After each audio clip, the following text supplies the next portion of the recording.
Viena no sarežģītākajām F1 trasēm būs redzama šonedēļ, kamēr braucēji pārbauda trases limitus, klimats pārbauda arī braucēju limitus. Kurš šogad uzvarēs Singapūras Grand Prix? Negribi uzzināt rezultātu vietatnē?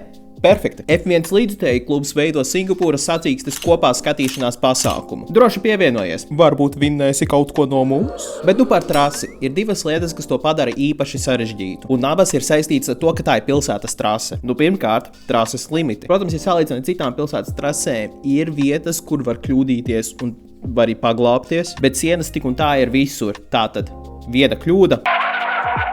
Tad es kļūdījos. Viena lieta gan šeit izceļas vairāk nekā citām trasēm, un tas ir trases sagums. Precīzāk, ļoti nelīdzens trases sagums. Atcerēsimies pirms 2 gadiem, kad Red Bull bija ļoti dominējoša formula, jo viņu formula varēja būt vairāk piespiesta pie zemes. Tur var veselu tehnisko eseju atsijāt no tā tālāk. Bet uz Singapūras sacīksti viņi nevarēja tā darīt ar savu formulu. Un kāds bija rezultāts? Vienīgā sacīkste, kurā neuzvarēja Red Bulls tajā gadā. Personīgi es vienkārši priecājos par tām vienām izmaiņām, kas bija veiktas 23. gadā. Man labāk patīk, ka pēdējā sektorā viņi var tomēr ieskrieties drusku vairāk, kā arī agrāk, ja izgriež avāriju laikus, tā bija ilgākā sacīkste F1 kalendārā. Jo līdz 23. gada izmaiņām apja laiks Singapūras trasē bija ļoti līdzīgs Spa trasei, kur ir pat 2 kilometriem garāka. Crazy! Protams, mums ir arī pavērsiens F1 čempionātā. Protams, tad, kad tu domā, ka tu visu zini, jo Verstapens pēdējā mēneša laikā nolēma uzvarēt visur, kur ir bijis. Un ar to es domāju.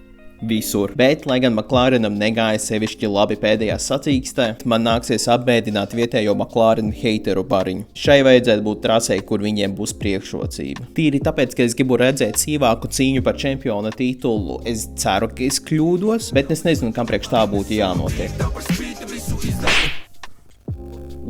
Kas jūsuprāt uzvarēs Singapūras Grand Prix? Ieraksti komentāros!